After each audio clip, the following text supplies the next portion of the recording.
Baik, selanjutnya adalah lumut hati atau Hepaticophyta. Marsantiophyta atau Hepaticophyta atau lumut hati banyak ditemukan menempel di berbatuan, tanah, atau dinding tua yang lembab. Bentuk tubuhnya berupa lembaran mirip bentuk hati dan banyak lekukan. Tubuhnya memiliki struktur yang menyerupai akar, batang, dan daun. Hal ini disebabkan banyak yang menganggap kelompok lumut hati merupakan kelompok peralihan dari tumbuhan Talophyta menuju Cormophyta. Bagian-bagian tubuh lumut. Yang pertama, apofisis atau batas antara seta dan sporogonium. Yang kedua, sporagonium atau alat penghasil spora. Yang ketiga, kalyptra atau tudung sporangium. Selanjutnya, seta atau tangkai sporogonium. Yang terakhir, vaginula atau selaput pangkal tangkai sporogonium. Contoh lumut hati. Yang pertama, Haplometrium sp. Yang kedua, Marchantia polymorpha. Yang ketiga, Monocoea forsteri. Yang keempat, Sphaerocarpus thesanus. Yang kelima, Riccardia chamaiderfolia. Yang keenam, Pilia endrofolia.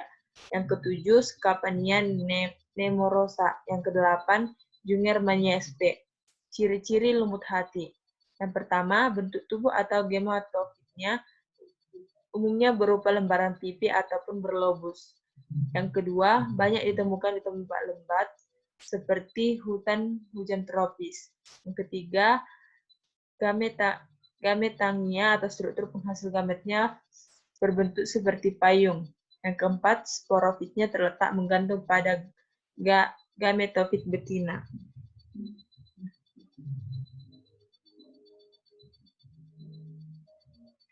Yang kemudian manfaat lumut hati. Lumut hati yang sudah melalui berbagai proses bisa dimanfaatkan sebagai tindakan pertolongan pertama apabila terkena racun ular. Namun itu hanya sebagai pertolongan pertama untuk menetralisir racun, karena agar segera pulih harus tetap membawa pasien ke dokter untuk dihisap racunnya sepenuhnya. Selain itu, lumut hati juga dapat mengobati penyakit hepatitis C sebagai bahan obat antiseptik atau obat luka, dan masih banyak manfaat lainnya. Sedangkan pada tumbuhan, selain dapat membantu proses fotosintesis, juga pertumbuhan tanaman di sekitar, lumut hati juga dijadikan sebagai pestisida karena mengandung antioksidan alami untuk melenyapkan hama-hama tanaman seperti virus, mikroba, maupun serangga sekalipun. Manfaat lain bagi lingkungan, lumut hati dapat menahan erosi. Selanjutnya akan dibacakan oleh pembaca berikutnya.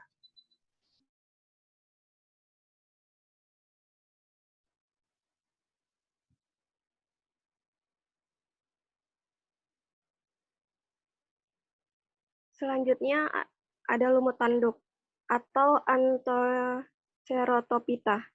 Lumut tanduk merupakan kelompok kecil yang berkerabat dengan biophyta lainnya, tetapi cukup berbeda untuk memisahkannya dalam kelas tersendiri yang mencakup kira-kira 300 spesies. Genus yang paling dikenal ialah Anthocerus, dan spesies-spesiesnya agak umum dijumpai di tepi sungai atau danau dan acap kali di sepanjang selokan tepi jalan yang basah atau lembab. Tubuh utama adalah gametofitnya yang berwarna biru gelap, berlekuk-lekuk, dan bentuknya agak bulat. Sel-selnya biasanya mengandung satu kloroplas yang besar mencakup pirenoid, yang diduga ada persamaan dengan pirenoid algae tertentu. Kapsul berbentuk silinder yang berbentuk bulir dengan panjang beberapa sentimeter, dan kadang-kadang sampai 6 cm. Pangkal sporofit dibentuk dengan selubung dari jaringan gametofit. Dasar kapsul meluas arah ke bawah sebagai kaki, suatu organ yang melekat dan menyerap terbenam dalam-dalam di dalam jaringan talusnya. Dalam beberapa segi, struktur kapsul Anthoceros menyerupai kapsul lumut sejati. Kemudian ada klasifikasi lumut tanduk. Anthoceratopsida terdiri dari satu bangsa, yaitu Anthoceroplast.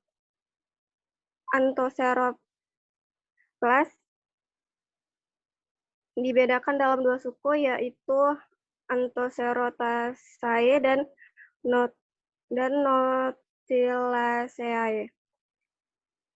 Yang pertama, suku Anthocerataceae mempunyai ciri-ciri yang pertama, sporogonium panjang, silindris dan tumbuh tegak di tengah permukaan talus. Yang kedua, bagian pangkal sporogonium diselubungi oleh involucrum. Yang ketiga, sel-sel dinding kapsul mengandung kloroplas dan terdapat stoma. Yang keempat, suku ini terdiri atas 4 marga, yaitu Anthoceros, Pairoceros, Megaceros, dan Dendroceros. Yang kedua ada suku Nautilaceae mempunyai ciri-ciri yang pertama, sporogium pendek, tumbuh horizontal dan terdapat pada tepi halus. Yang kedua, dinding kapsul tidak ada sel-sel yang mengandung kloroplas, tidak ada stoma. Yang ketiga, pangkal sporogonium tidak diselubungi involucrum. Yang keempat, suku ini terdiri hanya satu marga, yaitu Nototilas. Contoh Nototilas indica. Lumut tanduk memiliki ciri-ciri seperti tubuhnya mirip lumut hati, tapi berbeda pada sporofitnya. Berdasarkan analisis asam nukleat, ternyata lumut ini berkerabat dekat dengan tumbuhan berpembuluh dibanding dari kelas lain pada tumbuhan lumut. Gametofitnya berupa halus yang lebar dan tipis dengan tepi yang berlekuk. Rhizoid berada pada bagian ventral, habitatnya di daerah yang mempunyai kelembaban tinggi, contohnya Anthoceros leaphis.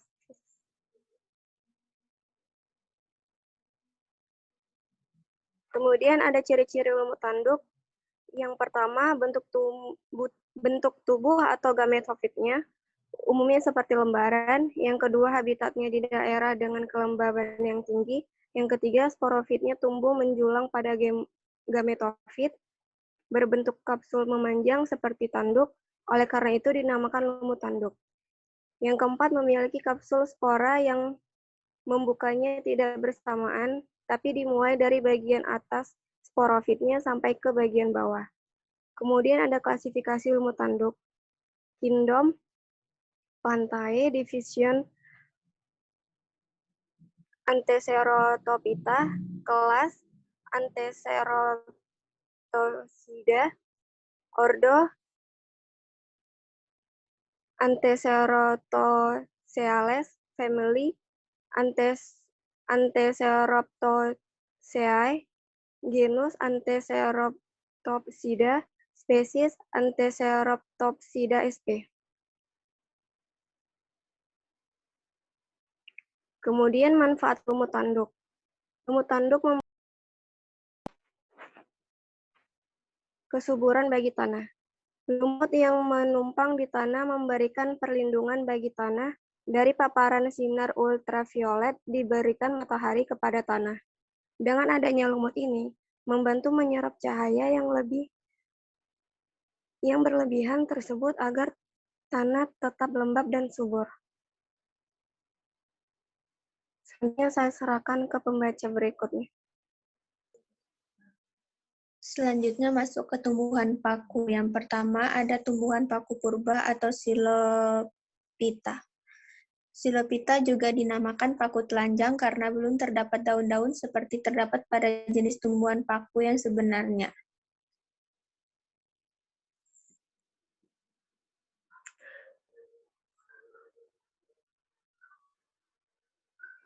Ke atas lagi, moderator.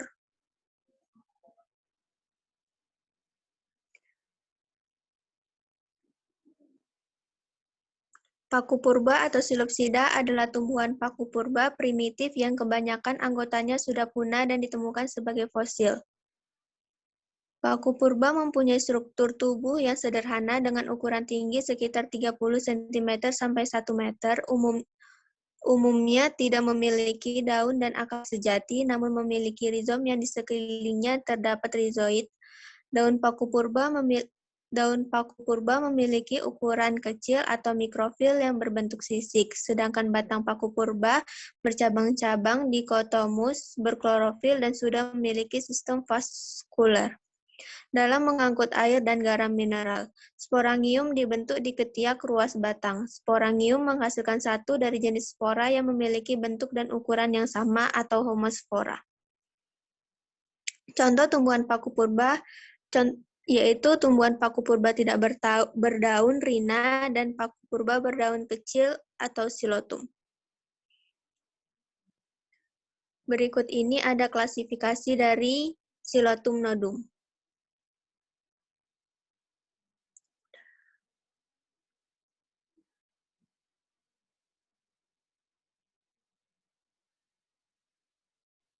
Yang mana kingdomnya, kingdom Plantae, subkingdom Tracheobionta, divisi Peridophyta, kelas Silotopsida, ordo Silotales, famili Silotaceae, genus Silotum, spesiesnya Silotum nodum.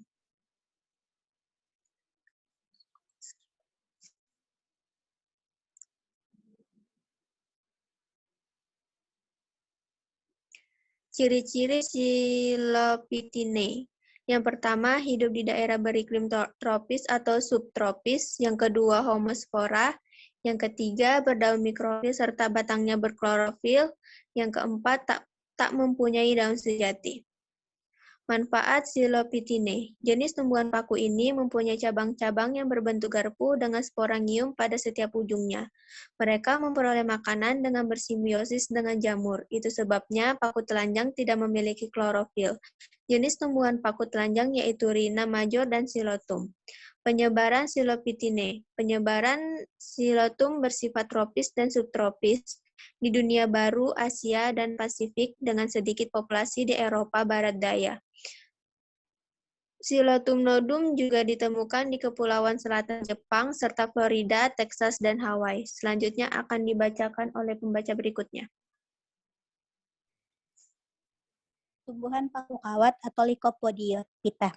Tumbuhan paku dari kelas Lycopodinae juga disebut sebagai paku kawat karena bentuk morfologi batangnya menyerupai kawat.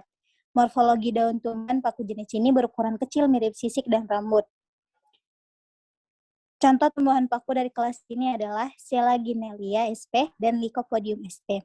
Paku kawat atau Lycopsida merupakan jenis tumbuhan paku yang termasuk dalam heterospora, yaitu dapat menghasilkan dua macam spora, yaitu mikrospora dan makrospora.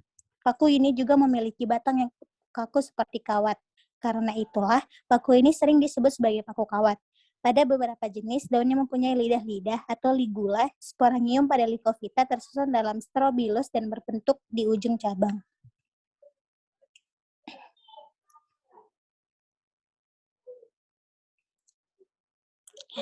Klasifikasi pada Lycopodiella cernua. Kingdom Plantae, divisi Lycophyta, kelas Lycopodiopsida, ordo Lycopodiales, famili Lycopodiaceae, genus Lycopodiella, spesies Lycopodiella cernua.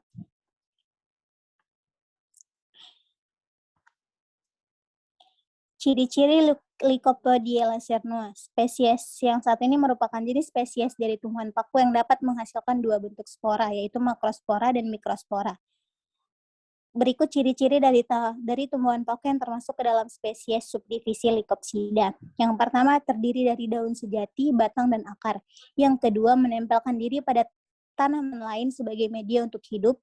Ketiga, memiliki ukuran daun yang sangat kecil dan berbentuk rapat. Keempat, menghasilkan mikrosporangium dan sporangium. Ciri-ciri paku kawat sebagai berikut. Tumbuhan ini sudah mempunyai akar, batang, dan juga daun sejati. Berupa tumbuhan yang menjalar, batang berukuran kecil, sedangkan perjabangnya berbentuk menggarpu atau dikotomi. Habitatnya pada hutan tropis dan subtropis, tumbuh pada tanah atau menempel pada pohon. Terdapat dua jenis sporangium pada Pacuranae atau Selaginella, di antaranya makrosporangium dan mikrosporangium. Sporangium yang dihasilkan tunggal, dan sporangium ini terdapat pada sporolofir yang tersusun membentuk strobilus di bagian ujung batang. Sedangkan stabilus mempunyai bentuk kerucut menyerupai konus dan pinus. Konus pada pinus. Manfaat paku kawat. Bagian daun yang berbentuk lidah dan tersusun bak spiral menjadikan paku kawat ideal untuk meningkatkan estetika pekarangan rumah. Paku kawat sering dijadikan dekorasi karena bentuknya yang unik. Dalam satu batang paku kawat, Anda akan menemukan banyak daun yang bertumpuk. Tumbuhan paku kawat bisa dimanfaatkan untuk meredakan berbagai penyakit kulit, contohnya seperti mengalami gatal-gatal, kemerahan, ataupun kulit kering. Penyebaran pada paku kawat, penyebaran tumbuhan ini secara berumpun dan sangat jarang terpisah dengan jumlah populasi yang ditemukan sebanyak 4 populasi, dan 4 populasi ditemukan di danau yang kedua. Selanjutnya saya serahkan kepada pembaca berikutnya. Baiklah, saya akan membacakan atau menjelaskan jenis tumbuhan paku ekor kuda atau yang disebut dengan Equisetophyta. Nah, adapun klasifikasi dari tumbuhan paku ekor kuda yaitu divisi yaitu Pteridophyta dengan kelas Equisetinae, ordo Equisitales, famili Equisetinaceae dengan genus Equisetum dan spesies Equisetum debileal. Nah, adapun ciri-ciri dari Equisetum debileal yaitu memiliki percabangan batang yang unik, yaitu berbentuk ulir sehingga mirip dengan ekor kuda. Yang kedua itu berdaun tunggal dengan ukuran cukup kecil dan tersusun secara spiral. Tumbuhan ini berasal dari genus Equisetum dan mempunyai gametofit berukuran kecil dan mengandung klorofil. Nah, bagian batang ini berongga dan beruas-ruas, tidak mempunyai lapisan kambium, dan fotosintesis dilakukan oleh batang dan cabang karena daunnya berukuran sangat kecil. Dan yang terakhir yaitu sporangiumnya terletak di bagian dalam strobilus atau kerucut.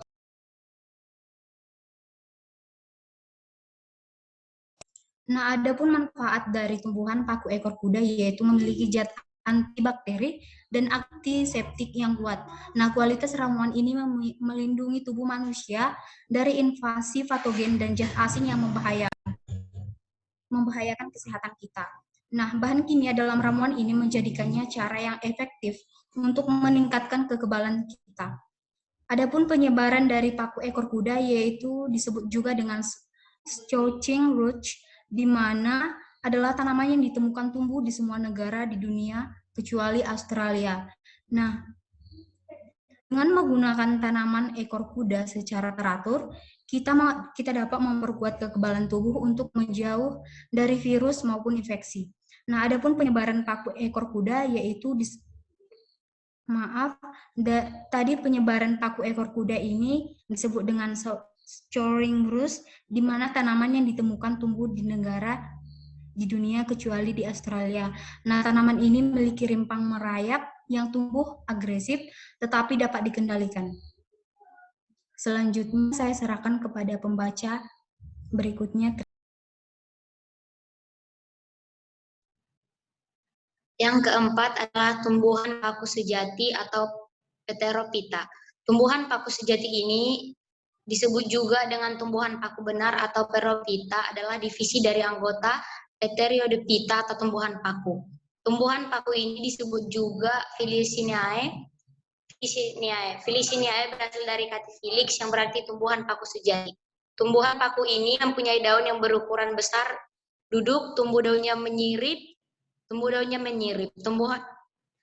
paku pada kelas ini ada yang hidup di air dan ada yang hidup di darat. Tumbuhan paku yang hidup di darat sporangiumnya terbentuk dalam sorus, sedangkan yang hidup di air sporangiumnya terbentuk dalam sporokarpium. Paku ini banyak tumbuh di tempat-tempat yang teduh atau lembab, sehingga di tempat yang terbuka dapat mengalami kerusakan akibat penyinaran matahari. Contoh dari paku sejati adalah Adiantum, Suniatum atau suplir, dan paku sarang kuda.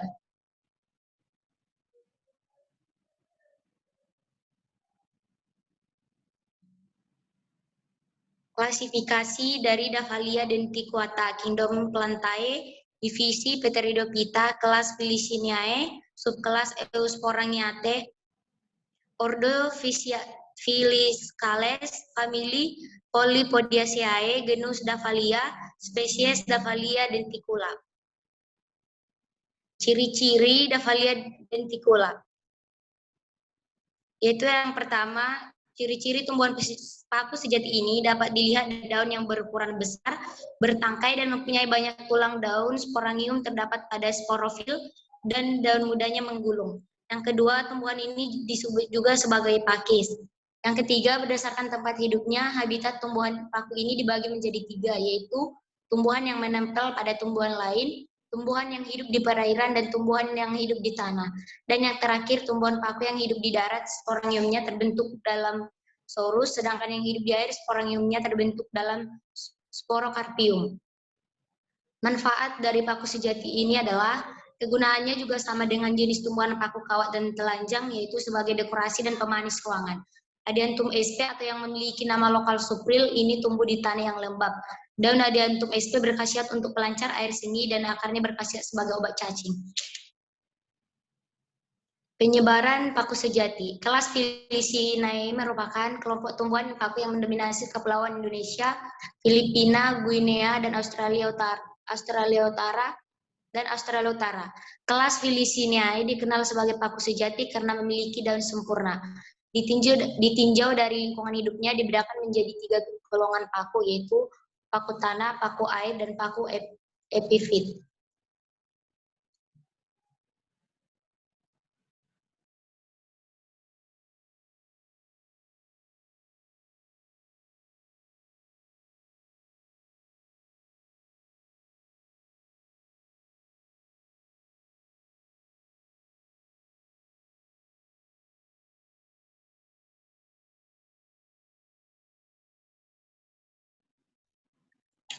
Bab 6 penutup. Kesimpulan. Kata jamur atau jamur mungkin akan selalu kita maknai sebagai cendawa, yaitu organisme yang pendek benar seperti serbuk atau spons. Tubuhnya berwarna-warni dan tumbuh di atas tanah seperti tumbuhan. Meskipun cendawan adalah organisme yang umum kita sebut sebagai jamur atau jamur sebenarnya, dan sebagian lebih besar jamur tersebut terlihat di atas tanah, tetapi kata fungi memiliki makna yang luas. Fungi atau jamur didefinisikan sebagai kelompok organisme eukariotik, tidak berpindah tempat, bersifat uniseluler atau multiselular, memiliki dinding sel dari glukan, mannan, dan kitin, tidak berklorofil, mempunyai nutrisi dengan menyerap senyawa organik, serta berkembang biak secara seksual dan aseksual. Ciri-ciri lumut secara umum yaitu berwarna hijau karena sel-selnya memiliki kloroplas. Yang kedua, struktur tubuhnya masih sederhana. Yang ketiga, proses pengangkutan udara dan zat mineral dalam tubuh berlangsung secara difusi. Hidup di rawa-rawa tempat yang lembab. Selanjutnya, Pteriodopita memiliki ciri-ciri struktur yaitu seperti batang Pteriodopita bercabang-cabang menggarpu atau membentuk cabang. Yang kedua, cabang ke samping yang bukan keluar dari ketiak daun. Yang ketiga, daun-daun pada Pteropita yang tingkat perkembangannya memiliki sifat-sifat yang sesuai dengan daun spermatopita. Yang terakhir, embrio sudah dapat dibedakan 2 kutub, yaitu kutub atas yang akan berkembang menjadi tuna dan kutub bawah yang disebut kutub akar.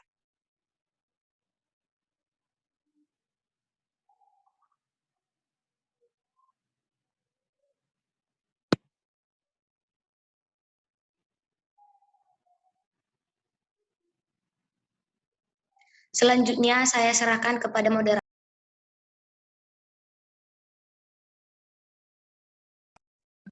Baik, sekian dari presentasi kelompok kami. Lebih dan kurang mohon maaf. Wassalamualaikum warahmatullahi wabarakatuh dan selamat sore.